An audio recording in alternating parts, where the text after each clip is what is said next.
ಮನೆಯವರು ಎಡವಟ್ಟು ಮಾಡಿಕೊಂಡಿದ್ದಾರೆ. ಏನಪ್ಪ ಅಂದರೆ ದಿನಸಿ ಸಾಮಾನುಗಳನ್ನು ಪಡೆದುಕೊಳ್ಳೋ ಒಂದು ಟಾಸ್ಕ್ ಕೊಟ್ಟಿದ್ದರು. ಆ ಒಂದು ಟಾಸ್ಕ್ನಲ್ಲಿ ಕರೆಕ್ಟಾಗಿ ಯಾರಿಗೂ ಕ್ಯಾಲ್ಕುಲೇಟ್ ಮಾಡಿ ದಿನಸಿ ಅಂಗಡಿಗಳ ಹೆಸರುಗಳನ್ನು ಕರೆಕ್ಟಾಗಿ ಆ ಒಂದು ಕ್ಯಾಲ್ಕುಲೇಷನ್ ಬರಲಿಲ್ಲ.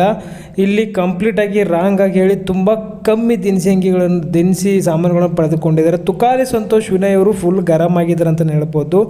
ಟಾಸ್ಕ್ ಯಾವ ರೀತಿ ಇತ್ತಪ್ಪ ಅಂದರೆ, ಮುಂದೆ ಒಂಥರ ಕಣ್ಣಿಗೆ ಕಟ್ಬಿಟ್ಟು ಒಂಥರ ಕ್ಯಾಲ್ಕುಲೇಷನ್ನ ಬಿಲ್ ಮಾಡಿ ಅದು ಬೆಲ್ ಹೊಡಿಬೇಕು. ಸ್ಟಾರ್ಟಿಂಗ್ ಕ್ಯಾಲ್ಕುಲೇಟ್ ಮಾಡಿ ಪಟ್ಟಂತ ಬೆಲ್ ಹೊಡಿಬೇಕು.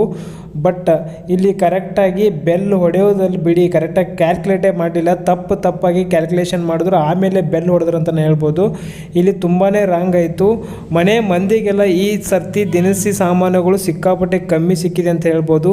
ಸಿರಿ ಮ್ಯಾಮ್ ಅವರು ತುಂಬ ತಪ್ಪಾಗಿ ಹೇಳಿದ್ರು. ಅದಕ್ಕೆ ಸಂಗೀತ, ಕಾರ್ತಿಕ್ ಅವರು ಕೆಲವರೆಲ್ಲ ಏನು ಮ್ಯಾಮ್ ಸಿಂಪಲ್ ಕ್ಯಾಲ್ಕುಲೇಷನ್ ಬರಲ್ವ, ಎಲ್ಲ ರಾಂಗ್ ಮಾಡಿಬಿಟ್ರಲ್ಲ ಅಂತ ಇದ್ದಾರೆ. ಇಲ್ಲಿ